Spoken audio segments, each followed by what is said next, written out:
Chairman Tarique রহমানের উপলক্ষে নিরাপত্তার ব্যবস্থা যেটি মাহমুদ শরীফ বললেন, আরো যদি একটু ডিটেলস বলতে চাই সেক্ষেত্রে যেটি দেখতে পেয়েছি 3 স্তরের নিরাপত্তা ব্যবস্থা সাজানো হয়েছে, লাল, হলুদ এবং সাদা। সেই ক্ষেত্রে লালে কারা থাকবে, হলুদে কারা থাকবে এবং সাদা অংশে কারা থাকবে তারও একটি তারা চিত্রিত, অর্থাৎ কোন কোন আইন শৃঙ্খলা বাহিনী কোন কোন জায়গায় থাকবেন।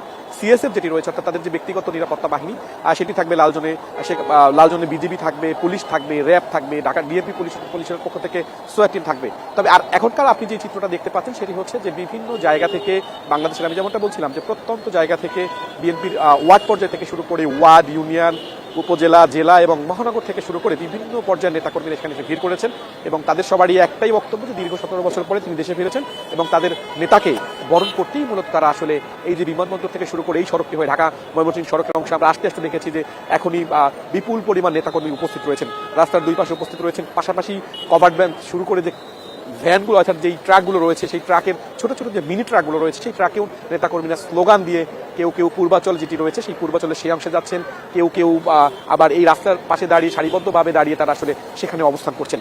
আমরা যদি ঘোষিত যে সময়সূচি আমরা সিভিল এভিয়েশন থেকে শুরু করে বিভিন্ন মাধ্যমে যেটি জানতে পেরেছি সেই সময়টুকু যদি আমি আপনাকে একটু জানিয়ে দিতে চাই দর্শকদের আপনার মাধ্যমে, সেটি হচ্ছে যেটি বলা হয়েছে এখন পর্যন্ত সম্ভাব্য সূচি এয়ারলাইন সূত্রে আমরা যতটুকু জেনেছি তারেক রহমান লন্ডন থেকে সিলেট হয়ে ঢাকায় আসছেন।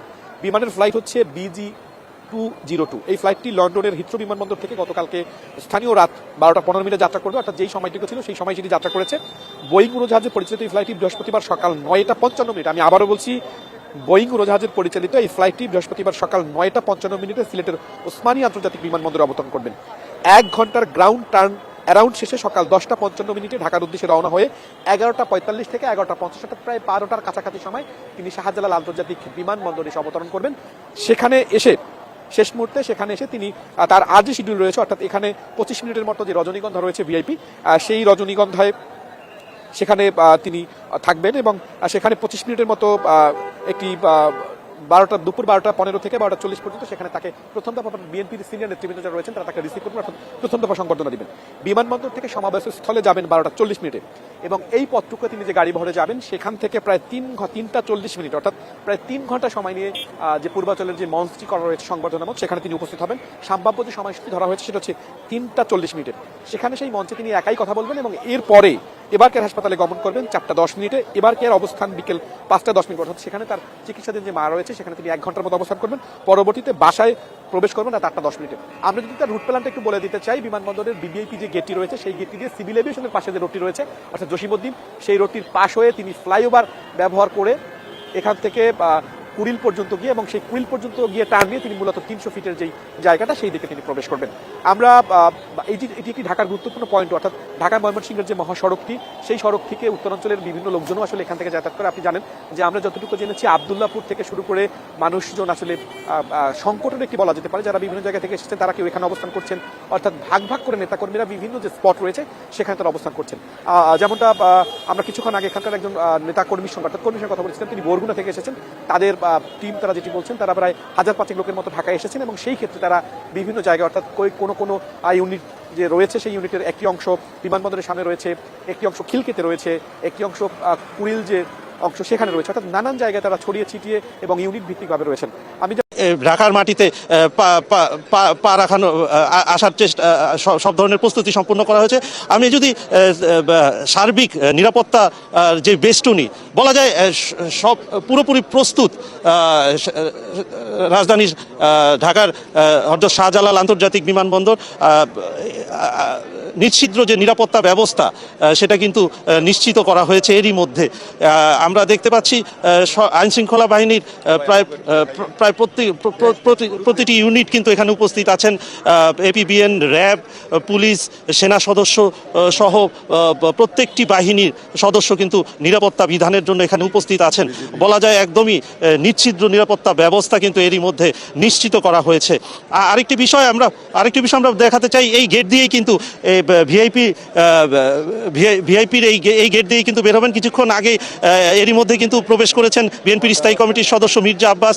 পর্যায়ক্রমে স্থায়ী কমিটির সদস্য সহ বিএনপি মহাসচিব সহ স্থায়ী কমিটির সদস্যরা প্রবেশ করবেন। এছাড়া অন্য কাউকে কিন্তু বিমানবন্দরের এই রেড জোনে প্রবেশ করতে দেওয়া হয়নি, শুধু বিশেষ কার্ডধারীরা প্রবেশ করতে পেরে প্রত্যাবর্তন করবেন। স্বদেশ প্রত্যাবর্তন দীর্ঘ প্রায় 18 বছর, 1.5 যুগের কাছাকাছি সময় পর সেই নেতাকে বিএনপির ভারপ্রাপ্ত সকাল থেকেই কিন্তু তাকে যেখানে সংবর্ধনা দেওয়া হবে সেই দিকে আসলে এগিয়ে যাচ্ছেন তিনশো সিটের দিকে।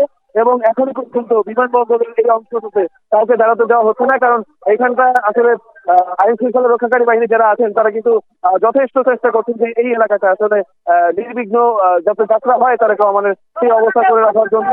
এবং তারা চাইছেন যে এই এলাকাটা যানজট মুক্ত থাকলে, মানুষ মুক্ত থাকলে আসলে এখান দিয়ে স্বাচ্ছন্দ্যে কিন্তু তার গাড়ি বহর এগিয়ে যেতে পারবে, সেই প্রস্তুতি কিন্তু চলছে। এবং আমরা যেটা দেখেছি নেতাকর্মী যারা আছেন বিভিন্ন জায়গা থেকে তাদের মধ্যে উচ্ছ্বাস উদ্দীপনা রয়েছে প্রচুর পরিমাণে। তারা কিন্তু তাদের নানা স্লোগান দিয়ে ছোট বড় দলে বিভক্ত হয়ে তারা কিন্তু আসলে ঢুকছেন এবং তারা এগিয়ে যাচ্ছেন। এবং যে যেদিকে জায়গা পাচ্ছেন আসলে বিভিন্ন ইউনিট ভাগ ভাগ করা আছে, তারা কিন্তু সুশৃঙ্খল ভাবে সেই দিকে আসলে তাদের যারা নেতা রয়েছেন তাদের কমান্ড অনুযায়ী তারা কিন্তু সেই দিকে এগিয়ে যাচ্ছেন। এবং আইন শৃঙ্খলা রক্ষাকারী বাহিনীর কথা বলতেই হয়, আমরা দেখতে পাচ্ছি যে এখানে বিজিবি সহ আমরা সেনাবাহিনীর সদস্যদেরকেও দেখেছি। এয়ারপোর্টের গোল চত্বর এলাকার দিকে কিন্তু আসলে বেশ জোরদার রয়েছে আইন শৃঙ্খলা পরিস্থিতি, এবং ভেতরে তো আরো বেশি নিরাপত্তা বলয় তৈরি করা হয়েছে। কয়েক স্তরের নিরাপত্তা নিশ্চিত করার জন্য কিন্তু আইন শৃঙ্খলা রক্ষাকারী বাহিনী আপ্রাণ চেষ্টা করে যাচ্ছেন। এবং দেখতে পাচ্ছেন মানুষ তাদের মুখে নানা স্লোগান এবং হাতে দলীয় পতাকা, জাতীয় পতাকা এগুলো নিয়ে কিন্তু আসছেন।